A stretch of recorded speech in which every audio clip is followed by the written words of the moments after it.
لیکن انہوں نے نظریے کی تطہیر جو کی ہے نا، اور اس کی وجہ سے ایک سارا معاملہ چلا ہے، اس کو دوبارہ سے یہ آپ کا بھی بڑا اس میں کردار ہے۔ ہاں میں تو اب میدان عمل میں اترا ہوں نا، میں تو سمجھ لیں میں تو شیعہ علماء نے بڑی قربانی دی ہے اس میں، شیعہ سب نے دی ہے، سرکار شیعہ تو ہمیشہ قربانی ہی دیتے رہے ہیں، شیعہ ہمیشہ پیسے موڈ میں رہے ہیں، شیعہ کبھی بھی دہشت گردی کی طرف نہیں آئے۔ ہاں یہ بات ماننے والی ہے، لیکن یہ لوگ مجبور کر رہے ہیں ان کو، یہ مجبور کر رہے ہیں۔ لیکن میں آپ کو بتاؤں جتنی ان کی تربیت ہے نا، صدیوں کی پرسیکیوشن ہے، اور ان میں وہ جو سمع و طاعت کا نظام ہے نا مرجے والا، جب تک وہاں مرجے سے فتویٰ نہیں نکلے گا نا، یہ لوگ کوئی دہشت گرد تنظیم نہیں بنائیں گے۔ شیعہ کا مسئلہ یہ ہے کہ ان کو ڈیویٹ ہونے سے بچانا بڑا آسان ہے۔ ان کا ایک بڑا اسی طرح ہے جیسے عبد القادر جیلانی قبر سے نکل آئے نا تو بریلویوں کی کیا حالت ہوگی، یا امام حنیفہ قبر سے نکل آئے تو دیوبندیوں کی کیا حالت ہوگی، اور بریلویوں کی، وہ کہیں گے اب تو ہمیں کسی کے فتوے کی ضرورت نہیں۔ شیعہ کے لیے یہ درجہ جو ہے نا وہ خامنائی صاحب کا اور سستانی صاحب کا، ظاہر ہے وہ زندہ امام کی تقلید کرتے ہیں نا، ادھر ایک فتویٰ نکلتا ہے ختم۔ ایک چھوٹا سا فتویٰ نکلا تھا کہ تمباکو کی فصل اگانا حرام ہے، تو لوگوں نے اپنی فصلوں کو آگ لگا دی تھی۔ جو آپ اربوں ڈالر خرچ کر کے ختم کرتے ہیں نا منشیات، وہاں ایک فتوے سے ختم ہو جاتی ہے۔ وہ تو کہتے ہیں کہ یہ سمجھ لیں ڈائریکٹ ڈیوائن فتویٰ آ گیا۔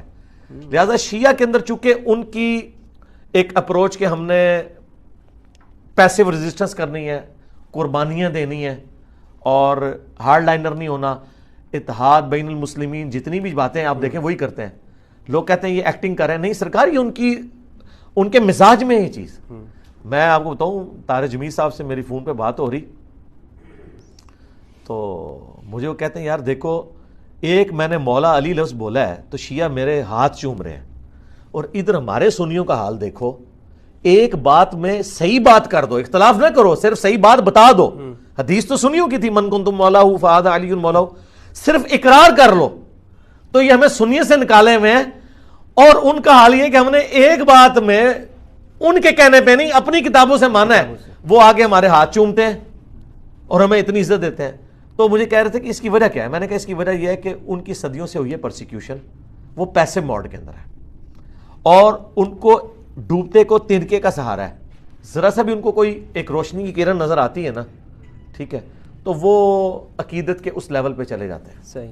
تو یہ ایک اتنا پازیٹیو پہلو ہے، یعنی میں سمجھتا ہوں کہ شیعہ کا سب سے بڑا ایسٹ یہ ہے کہ آپ اپنے اہل بیت کے ساتھ محبت ان کے سامنے ثابت کر دیں، سرکار وہ اپنی جان بھی دینے کے لیے تیار ہیں آپ کے لیے۔ چاہے آپ یہ کہیں کہ مزار گرا دو، چاہے آپ کہیں یا علی مدد کہنا شرک ہے، وہ کہیں نہیں مولا علی کا دفاع کر رہا ہے۔ دیکھ لیں آج بھی محرم کے دنوں میں سب سے زیادہ ویڈیوز میری شیئر ہو رہی ہوتی ہیں، حالانکہ میرا توحید کے بارے میں کتنا سخت سٹانس ہے، اور اسی طریقے سے اور عقیدہ امامت کے بارے میں بہت ہارڈ لائنر ہوں، لیکن انہوں نے ایک خوبی پکڑی کہ نہیں اہل بیت کا دفاع کر رہا ہے، باقی چیزوں پہ کمپرومائز ہوگا۔